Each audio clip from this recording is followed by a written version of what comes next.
ഇനി KPCC ആസ്ഥാനത്ത് നിന്ന് AV ജയശങ്കർ കൂടി ചേരുകയാണ്. ജയശങ്കർ, സംസ്ഥാനത്തും ദുഃഖാചരണമുണ്ടല്ലോ. ഏത് രീതിയിലാണ് അത് ക്രമീകരിച്ചിരിക്കുന്നത്?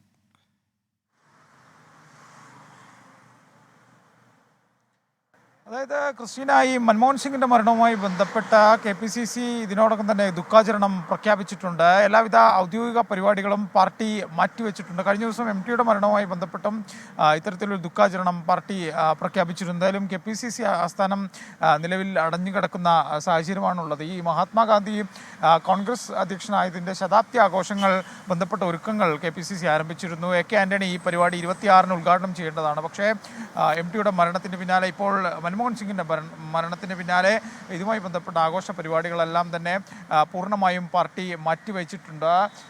നിലവിൽ കേരളത്തിലെ പ്രമുഖ നേതാക്കളെല്ലാം തന്നെ, പ്രധാനപ്പെട്ട ഉത്തരവാദിത്തമുള്ള ചുമതലയുള്ള നേതാക്കളെല്ലാം തന്നെ ഡൽഹിയിലേക്ക് തിരിച്ചു എന്നാണ് നമുക്ക് ലഭ്യമാകുന്ന വിവരം. പ്രതിപക്ഷ നേതാവ് ഇന്ന് മുഴുവൻ പരിപാടികളും, വരുന്ന 2 ദിവസത്തെ മുഴുവൻ പരിപാടികളും റദ്ദു ചെയ്തുകൊണ്ട് ഡൽഹിയിലേക്ക് തിരിച്ചിട്ടുണ്ട്. KPCC അധ്യക്ഷൻ ഉൾപ്പെടെ ഉള്ള ആളുകൾ അങ്ങോട്ട് ഉടൻ എത്തും.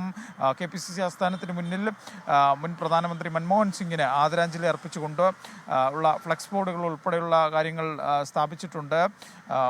കുറച്ച് സമയത്തിനുള്ളിൽ തന്നെ ഈ ഓഫീസ് തുറന്ന് പതാക ഉൾപ്പെടെ താഴ്ത്തിക്കെട്ടുന്ന അത്തരം കാര്യങ്ങളിലേക്കെല്ലാം തന്നെ പ്രവർത്തകർ എത്തുമെന്നാണ് നമ്മൾ മനസ്സിലാക്കുന്നത്. ഈ മൻമോഹൻ സിംഗിനെ സംബന്ധിച്ച് ഏറ്റവും കൂടുതൽ വൈകാരിക അടുപ്പമുള്ള ഒരു PCC ആണ് കേരളത്തിലേത്. കാരണം AK ആന്റണി, വയലാർ രവി ഉൾപ്പെടെ അദ്ദേഹവുമായി വലിയ ആത്മബന്ധമുള്ള നേതാക്കൾ കേരളത്തിൽ നിന്നാണുള്ളത്. അതുകൊണ്ട് തന്നെ അദ്ദേഹത്തെ സംബന്ധിച്ച് വലിയ അടുപ്പമുണ്ട്. കേരള നേതാക്കൾക്കും മൻമോഹൻ സിംഗുമായി വലിയ അടുപ്പമുള്ള ഒരു സ്ഥലമാണ്. എന്തായാലും AK ആന്റണി, മൻമോഹൻ സിംഗിൻ്റെ ഉൾപ്പെടെ മന്ത്രിസഭയിലെ രണ്ടാമനെന്ന് വിശേഷിപ്പിക്കുന്ന ആന്റണി ഇന്ന് രാവിലെ മാധ്യമങ്ങളെ കാണുമെന്ന് അറിയിച്ചിട്ടുണ്ട്. 9:00 കൂടിയാണ് അദ്ദേഹം മാധ്യമങ്ങളെ കാണുക. നിലവിൽ അദ്ദേഹത്തിൻ്റെയും ആരോഗ്യസ്ഥിതി വളരെ മോശമാണ്. ഡൽഹിയിൽ പോയി മൻമോഹൻ സിംഗിനെ ഭൗതിക ശരീരത്തിന് ആദരാഞ്ജലി അർപ്പിക്കുമോ എന്ന കാര്യത്തിൽ നിലവിൽ വ്യക്തതയില്ല. പക്ഷേ രാവിലെ എന്തായാലും AK ആന്റണി മാധ്യമങ്ങളെ കാണും. സംസ്ഥാന സർക്കാരും 7 ദിവസത്തെ ദുഃഖാചരണം നിലവിൽ പ്രഖ്യാപിച്ചിട്ടുണ്ട്. ഈ പതാക ഉൾപ്പെടെ താഴ്ത്തിക്കെട്ടാൻ ജില്ലാ കളക്ടർമാർക്ക് സർക്കാർ നിർദ്ദേശം നൽകി കഴിഞ്ഞു. അത്തരത്തിൽ കേരളത്തെ സംബന്ധിച്ച് മൻമോഹൻ സിംഗിന്റെ മരണം അത് വലിയ നിരാശയുണ്ടാക്കുന്ന, വലിയ സങ്കടം നൽകുന്ന വാർത്തയാണ്. കാരണം അത്രമാത്രം കേരളവുമായി ബന്ധപ്പെട്ട് കേരളത്തിലെ പല പ്രമുഖ നേതാക്കളുമായി വളരെ അടുത്ത ബന്ധം സൂക്ഷിച്ചൊരു വ്യക്തിയാണ് മൻമോഹൻ സിംഗ്. അത് കോൺഗ്രസ്സുകാർ മാത്രമല്ല, ഇടത് നേതാക്കൾ ഉൾപ്പെടെ ഇത്തരത്തിൽ വലിയ ബന്ധം പുലർത്തിയിരുന്നു. ഈ 1ാം UPA സർക്കാരിൻ്റെ കാലത്തും മറ്റും അത്തരത്തിൽ വലിയ സഹകരണം മൻമോഹൻ സിംഗുമായി കേരളത്തിലെ CPM ഉൾപ്പെടെ നടത്തിയിട്ടുണ്ട്. അതുകൊണ്ട് തന്നെ കേരളത്തിലെ ഇടത് നേതാക്കൾ ഉൾപ്പെടെ ഇന്ത്യ മുന്നണിയുടെ ഒക്കെ ഭാഗമാണ്. അവരുൾപ്പെടെ ഡൽഹിയിൽ പോയി മൻമോഹൻ സിംഗിന് ആദരാഞ്ജലി അർപ്പിക്കും. എന്തായാലും നിലവിൽ KPCC ആസ്ഥാനം അടഞ്ഞു കിടക്കുകയാണ്. പ്രവർത്തകരോ നേതാക്കളോ ഇങ്ങോട്ട് എത്തിയിട്ടില്ല. പക്ഷേ വരും മണിക്കൂറുകളിൽ ഇത് തുറക്കും. ഇവിടെ മൻമോഹൻ സിംഗിന് കൂടുതൽ ആദരാഞ്ജലി അർപ്പിച്ചുകൊണ്ടുള്ള ബോർഡുകൾ ഉയരും. ഈ പതാക ഉൾപ്പെടെ താഴ്ത്തിക്കെട്ടാൻ ഇനിയും കുറച്ച് സമയത്തിന് ശേഷം ഈ പതാക ഉൾപ്പെടെ താഴ്ത്തിക്കെട്ടേണ്ടതുണ്ട്.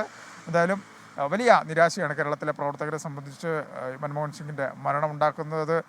അദ്ദേഹത്തിന് ഈ കേരളവുമായുള്ള അടുപ്പം കൊണ്ടാണ്, കേരള നേതാക്കളുമായുള്ള അടുപ്പം കൊണ്ടാണ്. എന്തായാലും ആദരാഞ്ജലി അർപ്പിക്കാൻ കേരളത്തിലെ ചുമതലയുള്ള നേതാക്കളെല്ലാം തന്നെ ഇതിനകം തന്നെ ഡൽഹിക്ക് തിരിച്ചു കഴിഞ്ഞു. ക്രിസ്റ്റീന, ശരി. AV ജയശങ്കറാണ് സംസ്ഥാനത്തെ ദുഃഖാചരണവുമായി ബന്ധപ്പെട്ട വിശദാംശങ്ങൾ നൽകിയത്. തിരികെ നമ്മൾ 3 ജൻപഥിൽ നിതിൻ അംബുജൻ ഉണ്ട്. നിതിനിലേക്ക് കൂടെ പോവുകയാണ്. നിതിൻ, ഒരു അക്കാഡമീഷ്യൻ, ഒരു ഇക്കണോമിസ്റ്റ്, ബ്യൂറോക്രാറ്റ്, പൊളിറ്റീഷ്യൻ, അങ്ങനെ ഒരു വൈവിധ്യമാർന്ന പ്രൊഫൈലിനുടമയായിരുന്നു ഡോക്ടർ മൻമോഹൻ സിംഗ്. നമുക്കറിയാം, വാണിജ്യ മന്ത്രാലയത്തിലെ ഉപദേഷ്ടാവായി വന്നു. അതിനുശേഷം ഗവൺമെന്റിന്റെ മുഖ്യ സാമ്പത്തിക ഉപദേഷ്ടാവാകുന്നു. റിസർവ് ബാങ്ക് ഗവർണർ എന്ന പദവിയിൽ അദ്ദേഹം ഇരുന്നിട്ടുണ്ട്. ആ സമയത്ത് അദ്ദേഹം എടുത്തിട്ടുള്ള നയങ്ങൾ ഏറെ ചർച്ച ചെയ്യപ്പെട്ടിട്ടുള്ളതാണ്. ഒപ്പം തന്നെ യൂണിവേഴ്സിറ്റി ഗ്രാന്റ്സ് കമ്മീഷൻ ചെയർമാനായിട്ട്, പ്ലാനിംഗ് കമ്മീഷൻ മേധാവിയായിട്ടൊക്കെ അദ്ദേഹം ഇരുന്നിട്ടുണ്ട്. അങ്ങനെ ഇത്രയധികം വൈവിധ്യമാർന്ന പ്രൊഫൈലുള്ള ഒരു ഇന്ത്യൻ പ്രധാനമന്ത്രി മറ്റൊരാളുണ്ടോ എന്ന് തന്നെ നമുക്ക് സംശയിക്കേണ്ടിയിരിക്കുന്നു. അദ്ദേഹത്തിൻ്റെ ഈ അക്കാദമിക മേഖലയിലടക്കമുള്ള കോൺട്രിബ്യൂഷൻസ് അദ്ദേഹത്തിൻ്റെ സ്റ്റുഡൻസ് ഒക്കെ പലപ്പോഴും ഓർത്തെടുക്കുന്നത് നമ്മൾ കണ്ടിട്ടുണ്ട്. അത് ഏത് രീതിയിലാണ് ഈ ദിവസം വിലയിരുത്തപ്പെടുക?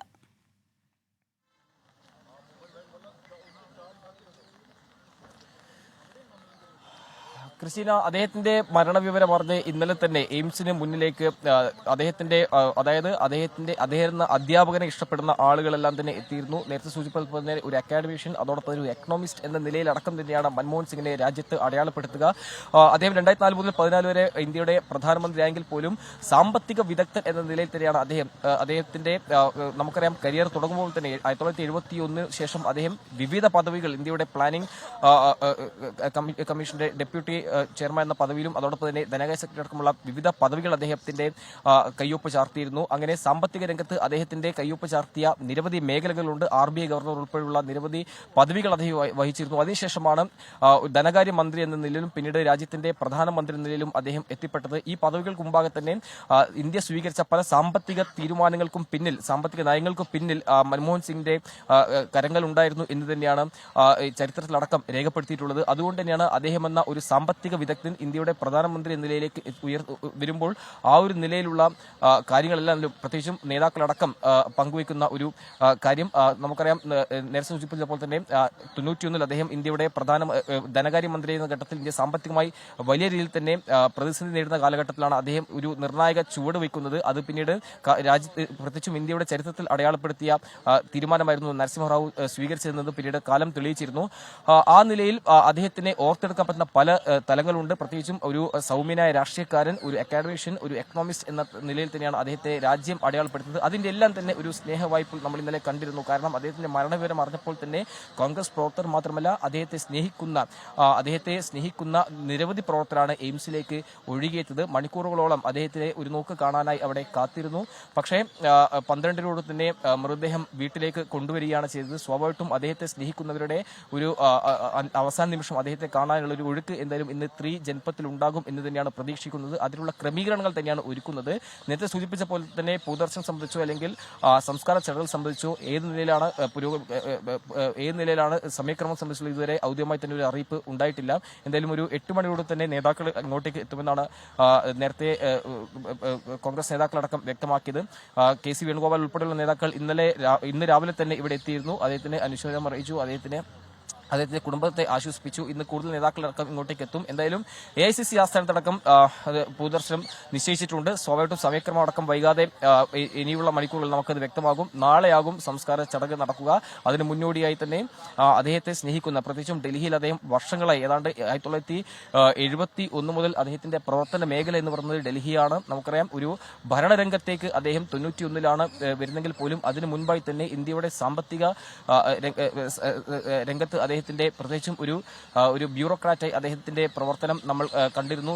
അതുകൊണ്ട് തന്നെ ആ നിലയിലുള്ള ഒരു ബന്ധങ്ങളടക്കം മൻമോഹൻ സിംഗിനുണ്ട്. സ്വാഭാവികമായിട്ടും ഒരു വലിയ സൗഹൃദ വലയത്തിന് ഉടമയാണ്. ഒരു വലിയ ഒരു രാഷ്ട്രീയത്തിനപ്പുറം പ്രത്യേകിച്ചും ഒരു പ്രതിപക്ഷ രാഷ്ട്രീയ നേതാക്കളടക്കം എന്നും ബഹുമാനിക്കുന്ന ഒരു നേതാവ് എന്ന നിലയിൽ തന്നെ അദ്ദേഹത്തിന്റെ ഈ ഒരു വിയോഗ താങ്ങാനാവുന്നതിലും അപ്പുറമാണ്. സ്വാഭാവികമായിട്ടും ഇന്ന് നിരവധി പേരുടെ ഒരു അനുശോചനം രേഖപ്പെടുത്താൻ ഇവിടേക്ക് എത്തുമെന്ന് തന്നെയാണ് നമ്മൾ മനസ്സിലാക്കുന്നത്. അതിനുള്ള ക്രമീകരണങ്ങൾ എന്തായാലും ഒരുക്കുകയാണ്. എത്ര മണിയോട് തന്നെ ഈ പൊതുദർശനം അടക്കമുള്ള കാര്യങ്ങൾ ഉണ്ടാകും എന്ന കാര്യങ്ങളെല്ലാം തന്നെ വൈകാതെ നമുക്ക് വ്യക്തമാകും. ഇന്നലെ അർദ്ധരാത്രി ഇതുമായി ബന്ധപ്പെട്ട ചില തീരുമാനങ്ങൾ, പ്രത്യേകിച്ചും അത്തരം കാര്യങ്ങളൊക്കെ ഏത് നിലയിൽ പുരോഗമിക്കണമെന്ന കാര്യങ്ങൾ കോൺഗ്രസ് നേതാക്കളടക്കം കൂടിയാലോചിക്കുന്നുണ്ട്. നേരത്തെ സൂചിപ്പിച്ചപ്പോൾ തന്നെ രാഹുൽ ഗാന്ധിയും പ്രിയങ്ക ഗാന്ധിയും ഇന്നലെ രാത്രി വൈകിയും ഇവർ ഇവിടെ എത്തി കുടുംബാംഗങ്ങളുമായി സംസാരിച്ചു.